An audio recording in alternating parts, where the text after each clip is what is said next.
Hello दोस्तों, आज हम बात करेंगे अफेकिया के बारे में कि फर्स्ट अफेकिया क्या है, वह किसे कहते हैं। सेकंड, अफेकिया किस कारण होता है। थर्ड, अफेकिक पेशेंट को क्या क्या समस्याएं होती है। फोर्थ, अफेकिया का एग्जामिन करने पर हमें क्या क्या दिखाई देता है। फिफ्थ, अफेकिया का ट्रीटमेंट कैसे करते हैं।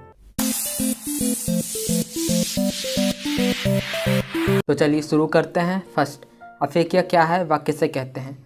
अफेकिया वह कंडीशन है जिसमें हमारे आँख के अंदर जो नेचुरल क्रिस्टलिन लेंस है वह नहीं होता है। मतलब हमारे आँख के अंदर क्रिस्टलिन लेंस का ना होना या एब्सेंस ऑफ क्रिस्टलिन लेंस की कंडीशन को अफेकिया कहते हैं। वह यही अफेकिया कहलाता है और इसी कंडीशन को हाई हाइपरमेट्रोपिया भी कहते हैं। सेकेंड, अफेकिया किस कारण होता है। कॉजेस, यह निम्न कारणों से होता है। फर्स्ट, जब बच्चे पैदा होते हैं तब उनके जन्म लेते वक्त उनकी आंखों में लेंस के ना बनने के कारण अफेकिया होता है और ऐसा बहुत कम होता है। मतलब जब बच्चे पैदा होते हैं तब उनकी आंख में क्रिस्टलिन लेंस के पूर्णतः डेवलप ना होने के कारण या लेंस के ना बनने के कारण अफेकिया होता है। सेकेंड, अधिकतर जब आंखों की कैटरेक्ट सर्जरी होती है तब आंख के अंदर का क्रिस्टलिन लेंस को निकाल तो देते हैं पर किसी कारणवश किसी कॉम्प्लिकेशन के चलते न्यू आईओएल को इम्प्लांट नहीं कर पाते, जिसके कारण से भी अफेकिया होता है। थर्ड, आँख में किसी ट्रॉमा अर्थात चोट या घाव लग जाने के कारण या एक्सीडेंट के कारण लेंस के डैमेज हो जाने से आँख के अंदर के क्रिस्टलिन लेंस को निकाल देते हैं, जिसके कारण से भी अफेकिया होता है। फोर्थ, विट्रस कॉजेस के कारण अर्थात किसी कारणवश विट्रस में असमानता या कॉम्प्लिकेशन आ जाने के कारण जो हमारी आँख में क्रिस्टलिन लेंस होता है वह आगे आ जाने मतलब लेंस के पोस्टीरियरली खिसक जाने या लेंस के पोस्टीरियर डिसलोकेट हो जाने के कारण भी अफेकिया होता है। एब्सेंस ऑफ क्रिस्टलिन लेंस के कारण निम्न ऑप्टिकल चेंजेस होते हैं जो निम्न हैं। ऑप्टिक्स ऑफ अफेकिकाई। फर्स्ट, इसमें हाई डिग्री का हाइपरमेट्रोपिया होता है। सेकंड, इसमें एकोमोडेशन पूरा समाप्त हो जाता है, खत्म हो जाता है। थर्ड, इसमें आई के टोटल डायप्टिक पावर +60 डायप्टर से +44 डायप्टर ही बचता है, क्योंकि इसमें जो क्रिस्टलिन लेंस का +17 डायप्टर पावर होता है वह कम हो जाता है या ख़त्म हो जाता है। फोर्थ, इसमें कॉर्निया के सामने वाली एंटीरियर फोकल पॉइंट 23 mm हो जाती है।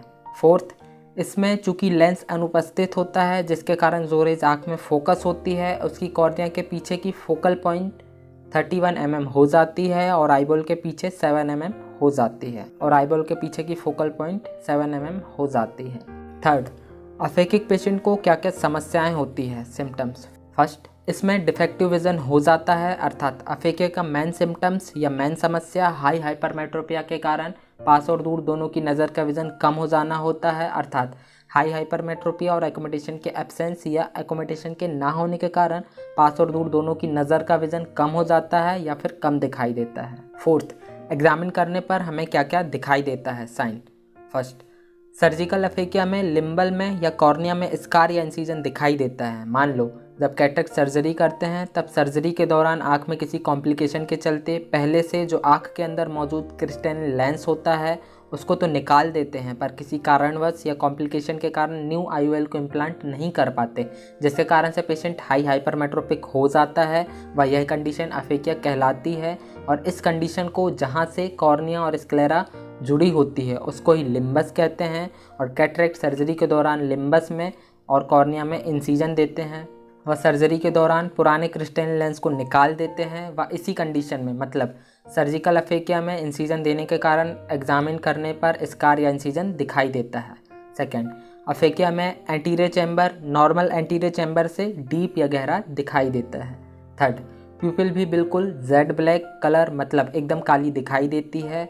फोर्थ, फंडस एग्जामिनेशन करने पर हमें हाइपरमेट्रोपिक स्मॉल डिस्क दिखाई देती है मतलब जो ऑप्टिक डिस्क होती है वह छोटी दिखाई देती है। फिफ्थ, रेटिनोस्कोपी और ऑटो रिफ्रैक्टोमीटर में हमें हाई पावर की हाइपरमेट्रोपिक रीडिंग नज़र आती है, वह दिखाई देती है। मतलब रेटिनोस्कोपी में हाई पावर से ग्लो न्यूट्रल होता हुआ दिखाई देगा और ऑटो रिफ्रैक्टोमीटर में हाई प्लस पावर की या हाई कॉन्वेक्स पावर की रीडिंग नज़र आएगी या शो होगी या दिखाई देती है। फिफ्थ, अफेकिया का ट्रीटमेंट कैसे करते हैं। तो इसका ट्रीटमेंट 4 तरीक़ों से करते हैं। ए, स्पेक्टिकल्स द्वारा। इसमें हम अफेकिक पेशेंट के एरर ऑफ रिफ्रैक्शन का करेक्शन +10 डायप्टर के कॉन्वेक्स लेंस मतलब प्लस पावर के लेंस को लगाकर डिस्टेंस विजन का करेक्शन करते हैं और इसी में अगर हमको नियर विजन का करेक्शन भी करना हो तब हम इसी डिस्टेंस विजन के करेक्शन पावर में +3 डायप्टर से +4 डायप्टर का पावर ऐड करते हैं नियर विजन के करेक्शन के लिए। अर्थात इस तरह से हम स्पेक्टिकल्स द्वारा अफेकिक पेशेंट के एरर ऑफ रिफ्रैक्शन का करेक्शन करते हैं। अब अफेकिया में स्पेक्टिकल्स के डिसएडवांटेज भी हैं जो इस प्रकार हैं। Disadvantage of spectacles. फर्स्ट, यह इमेज को वस्तु को 30% बड़ा करके मैग्नीफाई करके दिखाता है, इसलिए यह यूनिलैटरल अफेकिया मतलब एक आई अफेकिक और दूसरी आई नॉर्मल, तब इस कंडीशन के लिए यह यूज़फुल नहीं है क्योंकि इस कारण से डिप्लोपिया मतलब डबल विज़न जैसी समस्या हो सकती है व होती है, मतलब डबल विज़न दिखाई देता है। सेकंड, इसमें लेंस की थिकनेस ज़्यादा दिखाई देती है, मतलब लेंस ज़्यादा पावर होने के कारण बहुत मोटा दिखाई देता है व इस कारण क्रोमेटिक एब्रेजन होता है, मतलब जो विज़न है वह कलरफुल या रंग बिरंगा दिखाई देता है, मतलब कोई भी वस्तु नॉर्मली जिस कलर या रंग की है वह उस कलर में ना दिखाई देकर कई कलरों या रंगों में दिखाई देती है। थर्ड, लेंस मोटा होने के कारण फील्ड ऑफ विज़न भी लिमिटेड रहता है, मतलब आँख के चारों ओर का विज़न भी एक सीमा में होता है, लिमिटेड होता है, सीमित होता है, मतलब लेंस जितना चारों ओर से बड़ा होगा उतना ही पेशेंट के चारों ओर का विज़न होगा, उससे आगे का विज़न नहीं होगा, मतलब फील्ड ऑफ विज़न लिमिटेड होगा वह होता है। फोर्थ, और अगर ज़्यादा ही मोटे लेंस हो, ग्लास हो, थिक ग्लास हो, तब विज़न में प्रिज्मेटिक इफेक्ट दिखाई देता है, मतलब किसी भी वस्तु को देखने पर वह वस्तु प्रिज्म के आकार की दिखाई देती है, मतलब वस्तु त्रिभुजाकार या त्रिभुज के आकार की मतलब प्रिज्म के जैसे दिखाई देती है। फिफ्थ, यंग पेशेंट में, जवान पेशेंट में कॉस्मेटिकली पर्पस से पेशेंट लुक वाइज मतलब देखने पर मोटे ग्लास ज़्यादा बेकार दिखाई देते हैं, जो कि कॉस्मेटिकली पर्पस से स्पेक्टिकल्स के डिसएडवांटेज के कारण में आते हैं। बी, कॉन्टेक्ट लेंस द्वारा स्पेक्टिकल से एडवांस स्टेज कॉन्टेक्ट लेंस की होती है व इसके कुछ फ़ायदे भी हैं जो स्पेक्टिकल्स से ज़्यादा अच्छे हैं, जो इस प्रकार है। फर्स्ट, यह इमेज या वस्तु की साइज को स्पेक्टिकल्स की तरह 30% तक बड़ा करके नहीं दिखाता, मतलब कॉन्टेक्ट लेंस से जो इमेज है वह जैसी भी है, जिस भी साइज व शेप में है उसी साइज व शेप में दिखाई देती है और कॉन्टेक्ट लेंस से इमेज ज़्यादा शार्प व क्लियर दिखाई देती है। सेकंड, यह क्रोमेटिक एब्रेजन और प्रिज्मेटिक इफेक्ट को अलग करता है, मतलब कॉन्टेक्ट लेंस से प्रिज्मेटिक इफेक्ट और क्रोमेटिक एब्रेजन नहीं होता, मतलब विजन क्लियर दिखाई देता है, मतलब वस्तु जिस भी कलर व शेप में है उसी कलर और शेप में दिखाई देती है। थर्ड, कॉन्टेक्ट लेंस से फील्ड ऑफ विजन मतलब आँखों के चारों तरफ का विजन भी बड़ा और बेहतर दिखाई देता है।